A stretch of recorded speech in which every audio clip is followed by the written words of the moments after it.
pessoal, bem-vindos ao Despertos. Você está entrando em um programa onde o normal, pessoal, é ser desperto. Estou aqui com Maria C. Pereira, autora da série de livros O Sol Negro, e hoje nós vamos falar sobre o domínio do medo. Por que que tanta gente insiste em falar de catástrofe? Quem está ganhando com isso? Começa a se questionar. O que está por trás disso? Tudo bem, Maria? Vamos esclarecer os nossos internautas hoje? Olá, Cris. Olá, pessoal. O programa de hoje é muito interessante. Então, vamos lá. Vamos falar sobre o domínio do medo. Vai lá, Cris. Maria, por que sentimos medo? Você poderia nos explicar como funciona a anatomia e a fisiologia do medo? Muito interessante a pergunta. Vamos tentar acertar sobre a fisiologia do medo, sem entrar excessivamente em neurotransmissores, e sim mais nos apegarmos ao que acontece no cérebro, né? Então, eu vou utilizar um artigo da Scientific American, escrita por Christophe André.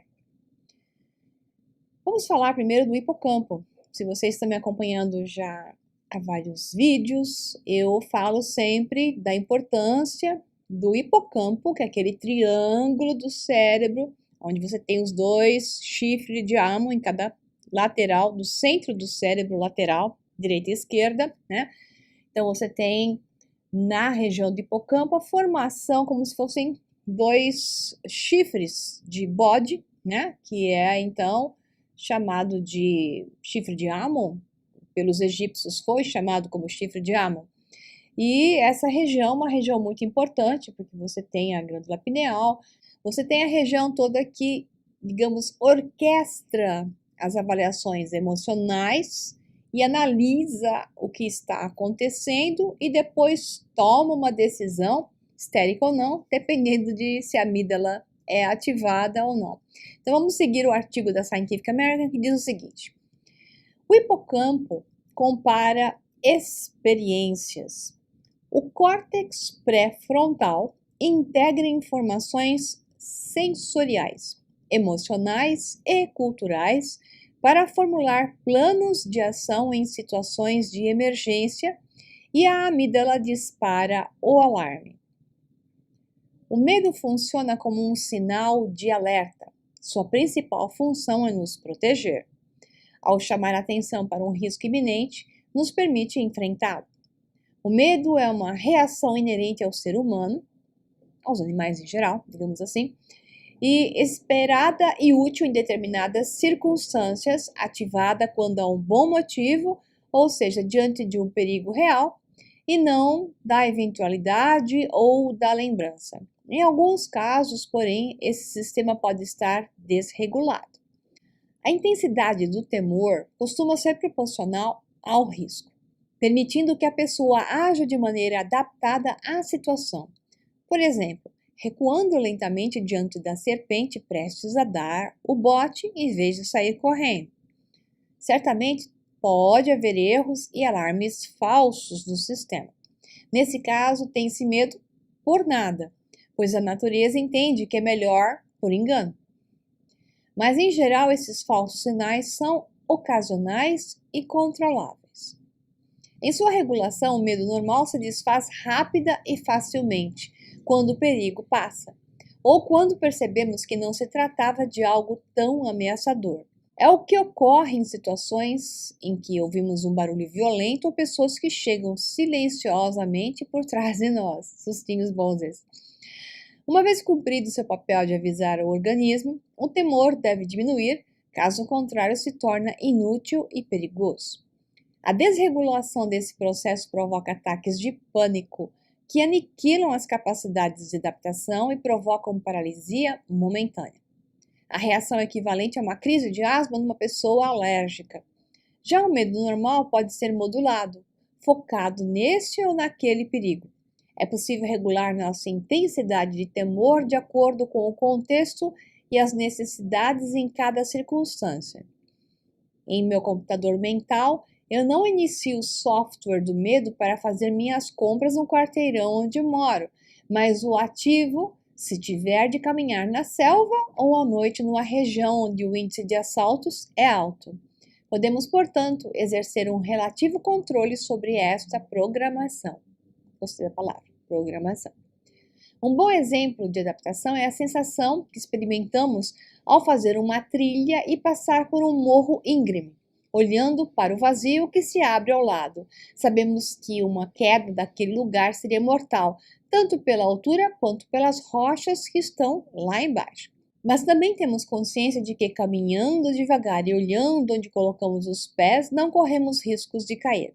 Assim podemos controlar o temor, mas é bom senti-lo, pois ele nos protege e nos dissuade de caminharmos excessivamente despreocupados. Uma vez acionada a amígdala, lança um primeiro alarme corporal, sob a forma de uma reação de vigília, de posição, de tensão. Depois, a pertinência desse sinal é avaliada por diversas estruturas cerebrais próximas da amígdala, envolvidas no circuito do medo, principalmente o hipocampo, uma zona que age independentemente de nossa vontade, e o córtex pré-frontal, que atua apenas em parte em função de nossa vontade. O nódulo cerebral denominado hipocampo exerce, entre outras, a função de fazer comparações com nossas experiências. O hipocampo também é capaz de considerar o contexto em torno do objeto do medo. É o caso, por exemplo, do tigre enjaulado, que nos provoca um discreto arrepio de medo. A amígdala dispara uma pequena reação de alerta, mas o fato de ele estar preso freia o medo. Os fóbicos não dispõem desse breque contextual. Os medos sociais severos podem ocorrer mesmo diante de amigos ou parentes, se os olhares e a atenção das pessoas são direcionadas para o paciente. O córtex pré-frontal, por sua vez, funciona como um regulador das reações automáticas. É ele que deve integrar todas as informações sensoriais, emocionais, culturais e subjetivas para formular um plano de ação adequado às necessidades e ao contexto de cada situação. Acho que isso deu uma visão geral de áreas básicas do cérebro e qual que é responsável por qual. Então, acho que é interessante isso aqui, né? Então, falta dizer aí que, em caso de medo, as glândulas adrenais são ativadas e o cortisol, né, é o principal, digamos, elemento químico que produz aquele estado de alta tensão e a pessoa está pronta para sair correndo, digamos assim, ou para agir da forma que for. Então vamos lá, Cris, é com você agora. Então, pelo visto, o medo tem a sua função. Podemos lidar com ele quando entendemos que ele também é uma energia, né? Polarizada, negativo e positivo. Certo, Maria? Exato, exato. Eu entendo como medo positivo, medo negativo. O medo negativo é esse loucamente terrível que não tem controle. Então, nós estamos num universo físico programado sobre situações onde a matéria corre risco. Então, a matéria, nosso organismo biológico em si, não só nosso, mas em função de um ecossistema, isso tudo corre perigo. Então, justifica-se sistemas de alerta para proteção, manutenção e até recuperação de um problema que possa estar acontecendo. Então, o medo é positivo nesse aspecto porque está ligado à autopreservação. Então, quando ele, como diz o texto, se liga rapidamente, atua quando é necessário e quando não mais necessário, ele é desligado. A questão do medo pode estar ligado também a esse medo negativo específico, que é o medo que não se desliga, ou o medo que é ligado inconscientemente quando aparentemente para outros que estão presentes junto de uma pessoa não faz o menor sentido, que é o que se chama de mente reativa pela Dianética. Então, mente reativa é aquela mente inconsciente que é ativada, guardou um padrão emocional, gravou tudo, igual tem um vídeo da Peredinha, onde eu mostro isso. Quem não conhece, pode entrar no Facebook e buscar pela Peredinha, é um cartoon, onde a minha voz, editado pelo Rafael Carvalho, criado pelo Rafael T. Carvalho e editado pelo Rafael T. Carvalho, onde a Peredinha vai falando. Então, tem vários sobre o cérebro, como a mente funciona. E em estados de perigo, a mente grava tudo como se estivesse em slow motion. Ela grava todos os detalhes. Por que que ela fica como se estivesse em slow motion? Porque ela vai gravando como uma filmadora que pega todos os detalhes. Então, ela fica em slow motion para poder pegar todos os pixels, todos os sensoriais, né? Todos os aspectos dos 5 órgãos sensoriais que estejam envolvidos, possam estar envolvidos na cena, para que todos esses inputs sejam arquivados em um estado inconsciente. Muitas das vezes, quando a pessoa perde a consciência, ou então ela passou por momentos de muito medo, é comum nós vermos a pessoa não se recorda de detalhes, ela não lembra de todos os detalhes, mas a mente reativa que guardou todos esses padrões, sim.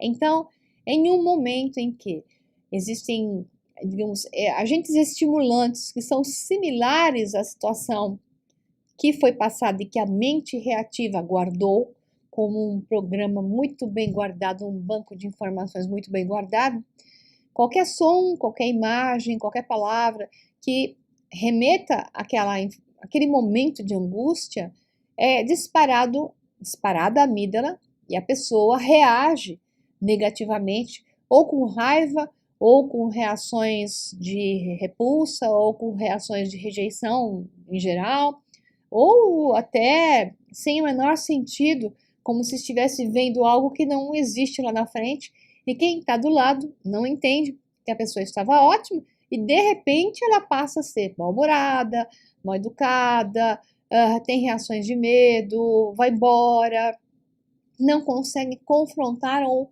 facear uma situação que na verdade nem estava lá, por isso que ninguém consegue entender. Então, esse é o aspecto do medo negativo, que fica guardado no nosso inconsciente e nos faz agir inconscientemente numa ação de estímulo-resposta sem a menor lógica, sem a menor coerência. Então, sobre esse aspecto, é muito complicado para a pessoa que está cheia de gramas emocionais, problemas gravados que ela nem se recorda em detalhes. Ela pode ter uma leve ideia, mas ela não tem esses detalhes, então ela fica na mão de reações emocionais reestimuladas constantemente. É como um quadro alérgico. Aliás, a alergia é uma resposta, digamos, não entendida pela medicina. Então, ela é uma resposta por um agente estimulante que, por vezes, se consegue entender e outras tantas não se consegue entender. Que na presença do mínimo, da mínima concentração, ela não é dose dependente, pode ser qualquer mínima concentração que o organismo identifique aquela substância, ele reage tamanhamente, tem uma reação tão exacerbada frente à dose, que é tão absolutamente minúscula, uma dose que não tem a menor toxicidade, pode gerar uma resposta imunológica absurda, então, gerando até um óbito, se não, digamos, acudido a tempo. Então, isso tudo é como se fosse um medo. Então, a alergia é um padrão de resposta muito similar ao padrão de resposta da mente reativa, eu diria até que um padrão equivalente, onde somente a célula entende por que ela está reagindo assim, no momento em que ela teve um contato com aquela substância, algum padrão estava ligado que gerou, então, uma total rejeição daquela substância, e quando em contato ela responde um sistema imunológico de defesa absurda, né?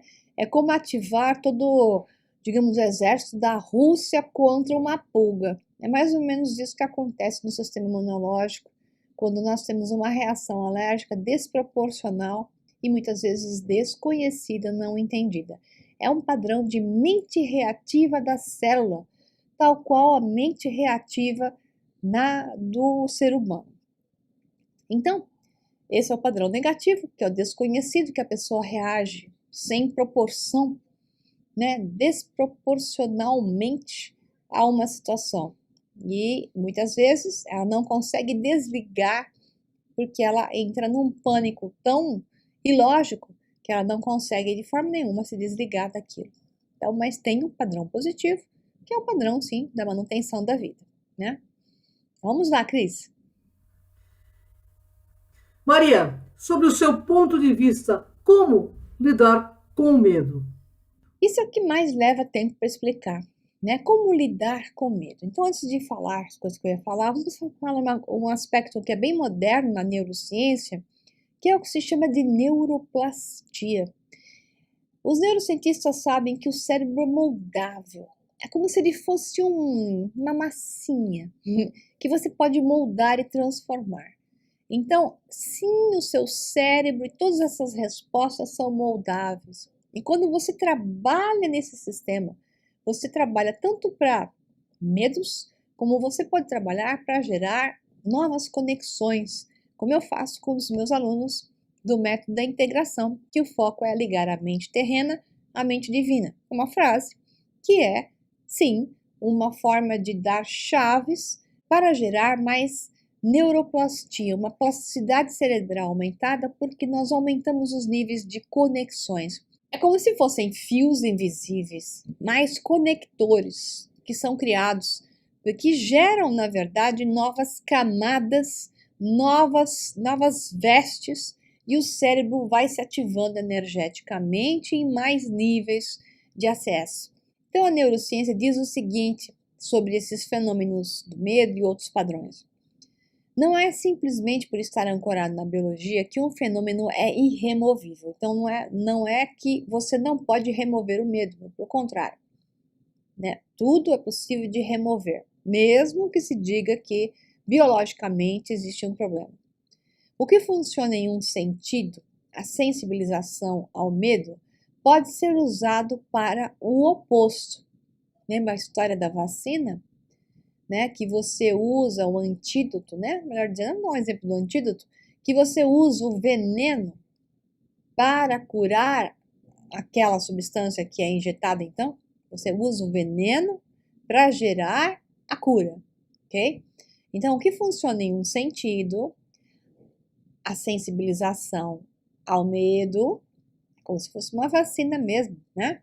Um antídoto, pode ser usado para o oposto, que é a dessensibilização, que é como confrontar.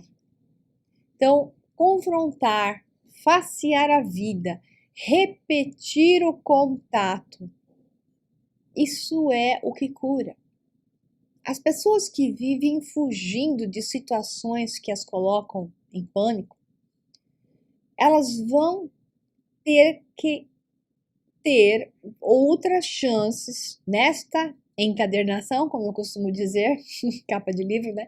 Nessa encadernação, ou em outras encadernações, porque eu não falo encarnação, eu prefiro dizer encadernação brincando, já que é palavra de escritora, ou em outras encadernações, em realidades paralelas, é a terminologia que eu gosto, em outras realidades paralelas, elas vão facear aqueles mesmos eventos, porque não se pode fugir de nada. A tudo você irá facear e confrontar. Não é afrontar, pessoal. Você afronta quando tem medo. Quando você não tem medo, ou você está no processo de eliminar o medo, você confronta, faceia, você dá as caras, vai até a situação. E somente indo até ela, tomando, então, o contato com ela, é que você elimina o medo. Então, é a história do corajoso. Quem tem coragem, né? Não é o louco que se atira do penhasco, tá? Eu tô falando daquele que tem coragem, aquele que confronta a vida, que é capaz de facear a vida. Quando ele sente o medo, exemplo, vai dar uma palestra em algum lugar. Então, quando eu era mais nova, eu já tinha que dar palestras, né? Novinha. Claro que a gente, né? Dá uma tremida, a mão fica fria, dá uma suadinha, os pés ficam gelados, as pernas tremem. Como é que você se livra disso? Indo a mais palestras, dando mais palestras, subindo mais vezes ali, né? Para dar palestras. Então, quanto mais você for treinando, mais você for encarando, chega uma hora que você está totalmente imunizado. Você não tem a menor sensação de nada. Você está bem. Você está no seu tempo presente. harmônica e sob controle. Nada te derruba, porque você está imunizado. Então, a única forma de você se livrar do medo é confrontar o medo.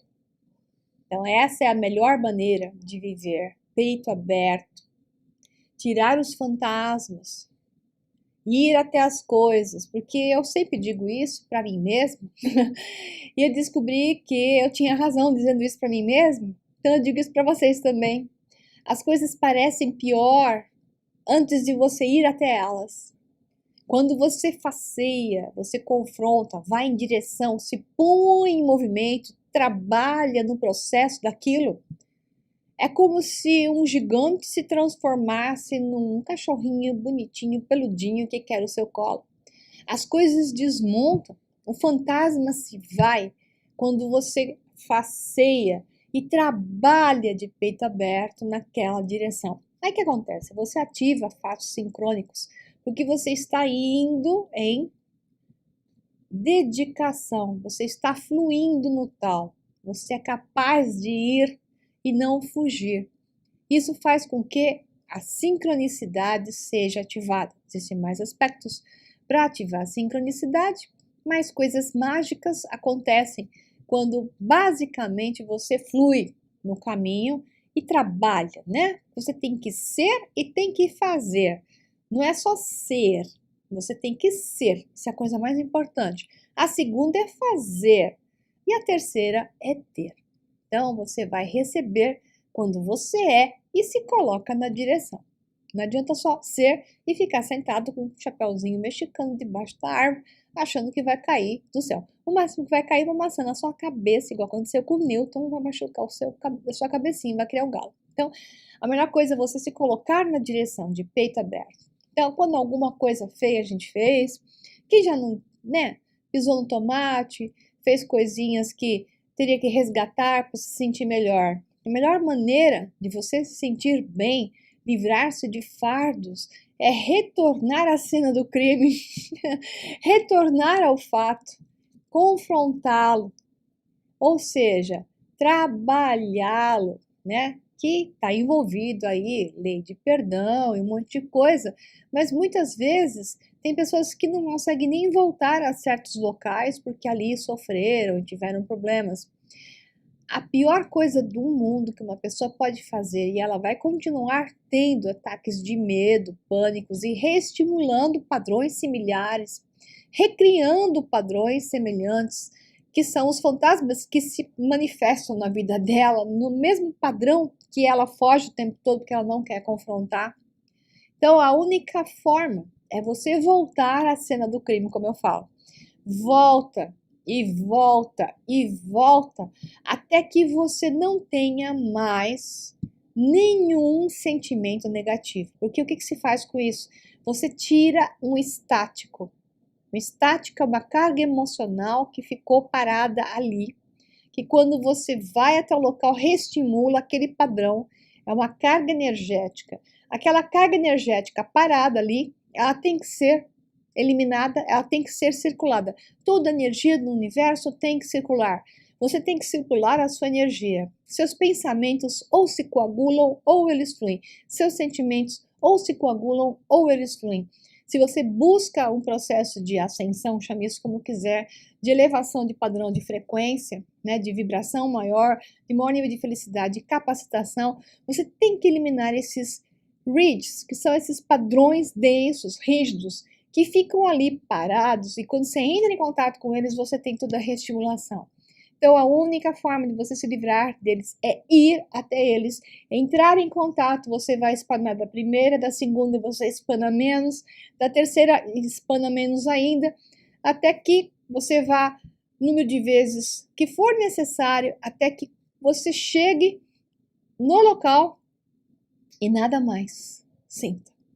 Quanto mais você se treinar a limpar esses padrões que geram ataques de pânico e de medo, eu estou falando também não só disso, mas isso serve para raiva, isso serve para outros sentimentos negativos que todos brotam do medo.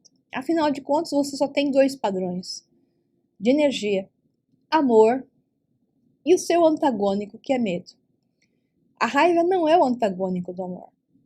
A raiva é uma expressão do medo. Quando você dissolve o medo, você dissolve todos os outros padrões secundários, como é o caso da raiva, mágoa, ressentimento, por aí vai, né? Então, o padrão do medo está envolvido com todos esses outras emoções que não são amor. Se não é amor, está envolvido no medo. E então, brota do medo. Confrontar e facear, ir até a situação e revivê-la, faz com que você seja hábil. Você elimina esses padrões de energia condensado que impedem a circulação da sua torus, da sua circulação eletromagnética. E aquilo que tem que chegar até você, que é a coisa boa, ela não chega até que você elimine esses bloqueios, que esses padrões de energia densa e rígida, que tem memória, que eu chamei até nos programas de assombrações, porque elas têm memória, elas têm informação, e em casos extremos se manifestam, repetindo a situação. Então a pessoa é assombrada pelos seus próprios padrões criados. Então, enquanto você não confronta, não faceia e repete, você não se livra. Aí está o significado, pessoal, da reencarnação, que no mundo da física, da ciência, sabemos que não acontece uma vida após a outra na linearidade, e sim tudo está acontecendo ao mesmo tempo. Mas o que acontece? Vamos pensar na linearidade, que é mais fácil para vocês, para que eu não tenha que ficar aqui 2 horas tentando explicar essas coisas que eu já expliquei em outros programas, né? Então, a reencarnação, ela é feita, vamos assim chamar, brincando de reencadernação, é feita quando você, então, não conseguiu resgatar esses padrões de energia. Eles são densos, eles têm carga. Você só vai subir para o nível mais alto, chame isso de ascensão, chame isso de elevação espiritual, e retorno à casa do Pai, como você quiser chamar isso, quando você se livrar desses padrões que têm carga, eles têm massa, eles pesam.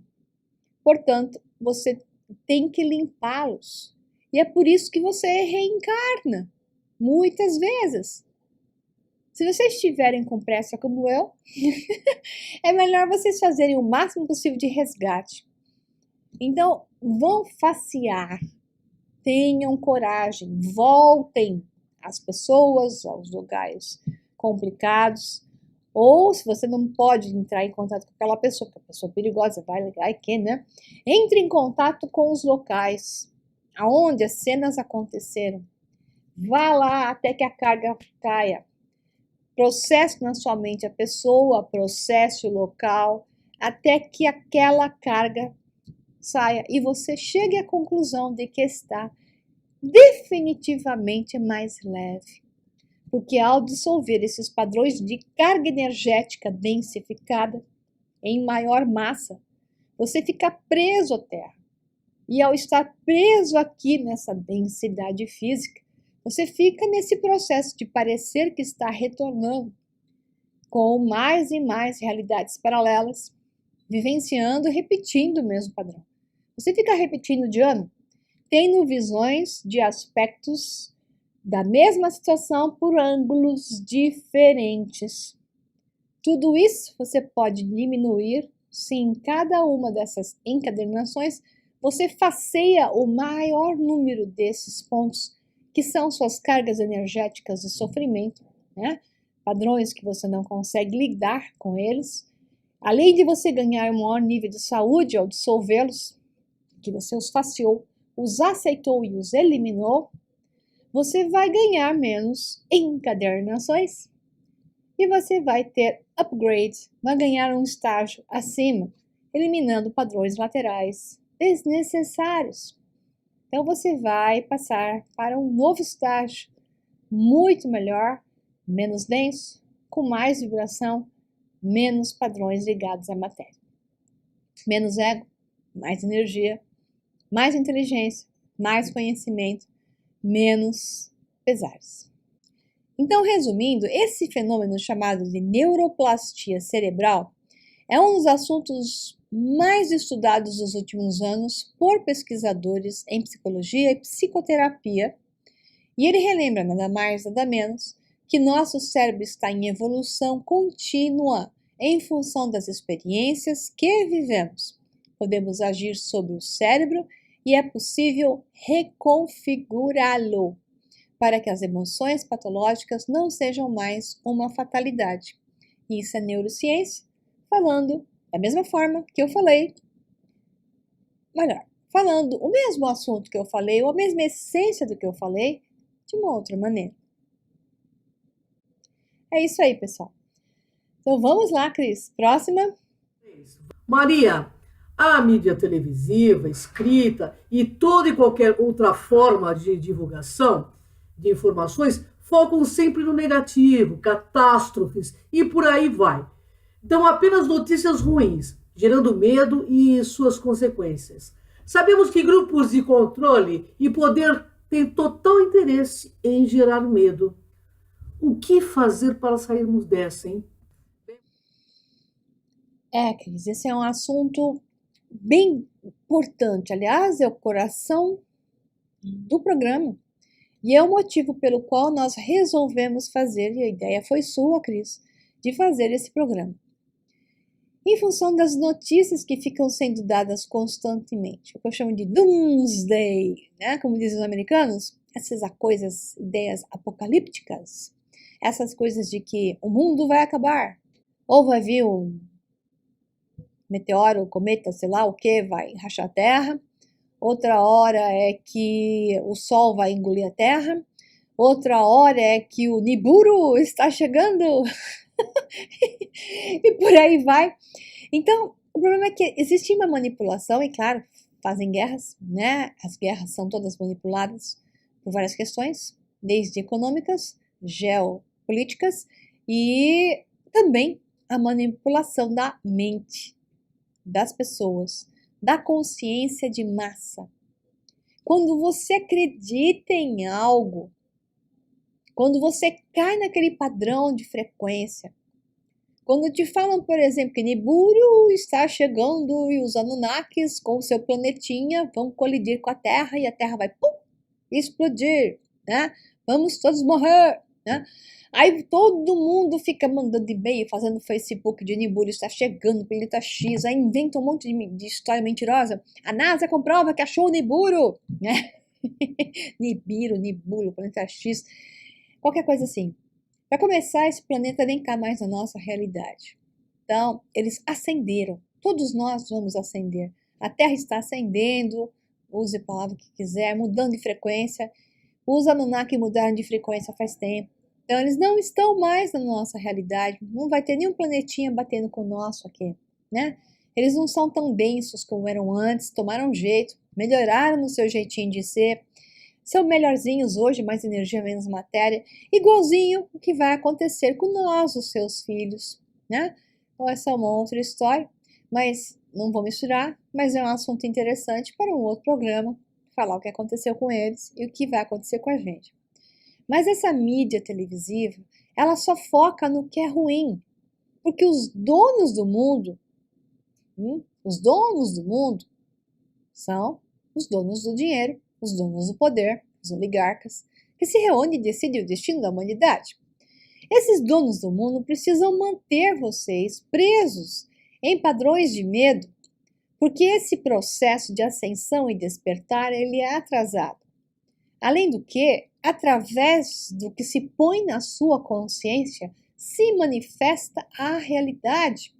Portanto, se você acreditar nas coisas que estão sendo faladas, nessas questões de pânico, o Sol vai soltar um plasma gigante, vai engolir a Terra, né? O Obama deu ordens de segurança. Bom, é bom ele fazer isso. Ele devia ter feito isso desde 2010.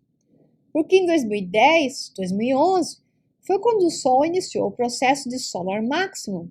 Ele fica mais ou menos 11 anos em Solar Maximum, né?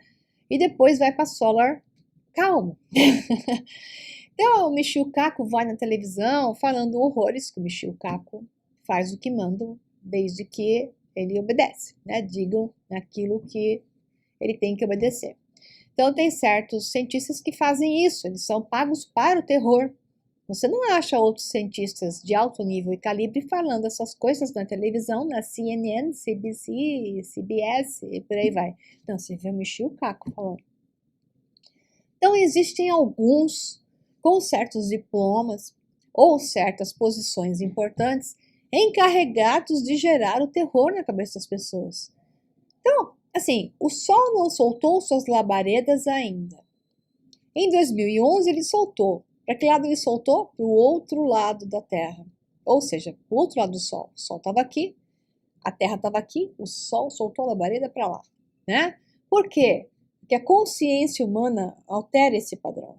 Nós somos os senhores do nosso mundo. E o mundo só não está melhor porque as pessoas colocam sua atenção no que é negativo, sentem medo, acreditam e criam. A criação da nossa realidade é feita por vocês, é feita por nós, por aquilo que se puser na sua cabeça e no seu coração, aquilo que você adquirir como credo. Então, eles manipulam, você acredita e você cria. Sabe-se muito bem, está provado cientificamente que milhares de pessoas, dezenas de milhares de pessoas em meditação focadas em frequências positivas e de paz, geram uma resposta sem precedentes de paz para a Terra naqueles momentos de canalização desse tipo de energia. O que eles fazem é canalizar a energia para padrões e frequências de medo para que se implante essas realidades. E porque você acreditou, o Sol vai soltar labaredas na sua cabeça. Se você não quer entender isso dessa forma, então, melhor você desligar esse programa e nem ficar no meu canal. Porque no meu canal eu estou te dizendo que a ciência diz que a realidade é criada a partir do seu foco. O que está na sua consciência. Isso é ciência. Físicos e neurocientistas, biólogos já dizem que é assim e acabou.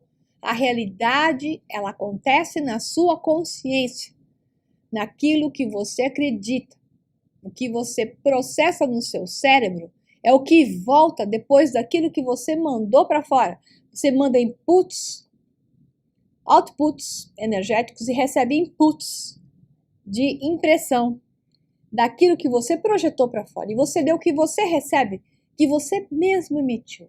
Você só lê e recebe, processa no seu cérebro aquilo que você mesmo emitiu e recebeu de volta.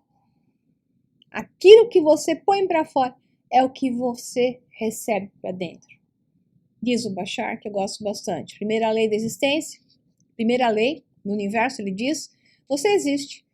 Você sempre vai existir de uma maneira ou de outra. A segunda lei é: aquilo que você põe para fora, você recebe para dentro. Não é só verbal, é credo. Credo. Aquilo que você acredita é o que você vai receber. Portanto, você é responsável. Não coloque atenção nessas mídias apocalípticas. Coloque atenção em coisas boas, em um mundo de paz. Crie essa verdade para você. Projete isso para fora, que você vai receber isso para dentro. Eu sei que é difícil, porque a casmurrice existe, mas a ciência já provou isso e é assim que funciona. Portanto, vamos melhorar o mundo e é nossa responsabilidade sair do medo, facear a realidade e assumir essa consciência de que nós somos os nossos deuses. Então, obrigada, pessoal. Obrigada por estarem presentes. E volto vocês para a Cris. Tchau, tchau. Bem, Maria, vamos ficando por aqui. E eu deixo claro ao nosso internauta: temos medo do escuro e fechamos fortemente os nossos olhos para não enxergar o mistério que nos envolve. E assim não percebemos que o que tememos mesmo é abrir os nossos olhos e enxergar a nossa própria luz. Gratidão, Maria. Gratidão, internautas. Até o próximo